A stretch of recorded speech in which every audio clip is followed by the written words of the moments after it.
Bonjour à tous. Donc voici une petite vidéo sur, donc dans la série sur l'arithmétique, sur trouver tous les diviseurs d'un nombre.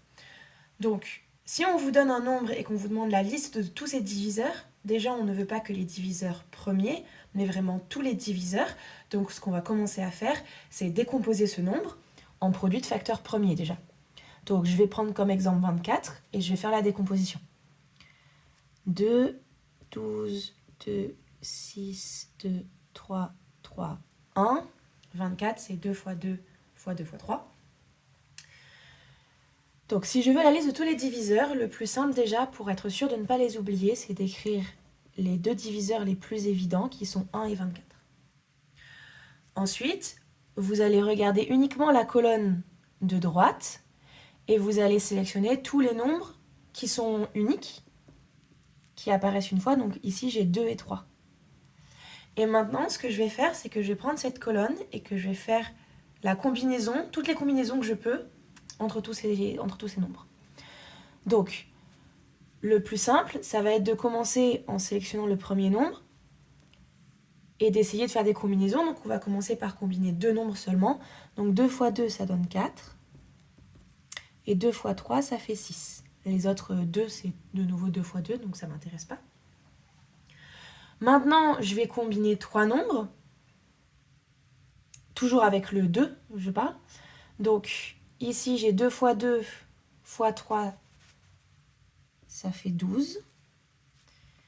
2 fois 2 fois 3, ça fait 12 aussi. 2 fois 2 fois 2, ça fait 8.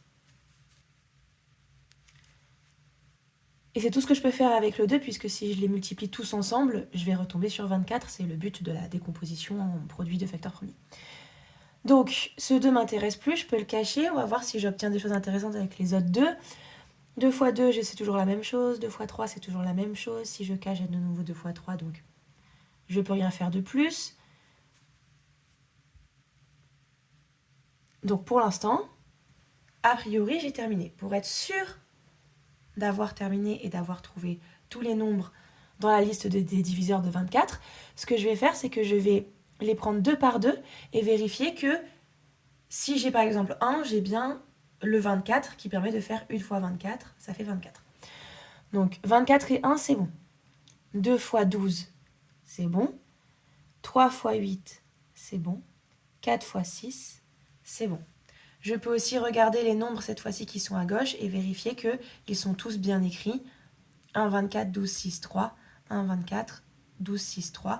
Donc attention, ça peut vous indiquer s'il en manque un, mais pas toujours. C'est-à-dire que c'est pas parce que vous avez écrit tous les nombres de cette liste que vous avez tous les diviseurs. Par exemple, 8 n'est écrit nulle part et pourtant c'est bien un diviseur de 24. Maintenant, on va aller un petit peu plus loin. Je vais vous apprendre à trouver un PGCD. PGCD, c'est pour plus grand diviseur commun. Donc, on va essayer de trouver le plus grand diviseur commun entre 24 et 60. Pour ce faire, il faut trouver la liste de tous les diviseurs de 60. Donc, c'est reparti. On va décomposer 60. On va faire la liste de tous ces diviseurs. Donc, j'écris directement 1,60. Et maintenant, je vais refaire la même technique. Donc, je vais écrire tous les chiffres qui apparaissent dans la colonne des diviseurs premiers. Donc, j'ai 2, 3 et 5. Maintenant, je vais faire des combinaisons. Donc, je vais prendre le premier chiffre. 2 fois 2, ça fait 4. Hop. 2 fois 3, ça fait 6. 2 fois 5, ça fait 10. Ensuite, donc je vais cacher le nombre d'ici. 2 fois 3 fois 5, ça fait 30. Je vais cacher ce nombre-ci. 2 fois 2 fois 5, ça fait 20. Ce nombre-ci, 2 fois 2, 4 fois 3, ça fait 12. J'ai fait tout ce que je pouvais comme combinaison de 3 nombres. Encore une fois, les 4, ça sert à rien, je vais retomber sur 60. Donc celui-là ne m'intéresse plus. Là, 2 fois 3, j'ai déjà. 2 fois 5, j'ai déjà. Donc il ne reste plus que 3 fois 5, 15. Et je vais reprendre tous les diviseurs 2 par 2 et vérifier que tout est bon. Donc 1 fois 60, 2 fois 30, 3 fois 20, 5 fois donc 12 ici, 4 fois 15 et 6 fois 10.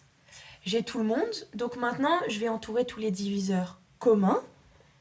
On a 1, 2, 3, 4, 6 et 12. Le plus grand diviseur commun, c'est donc 12.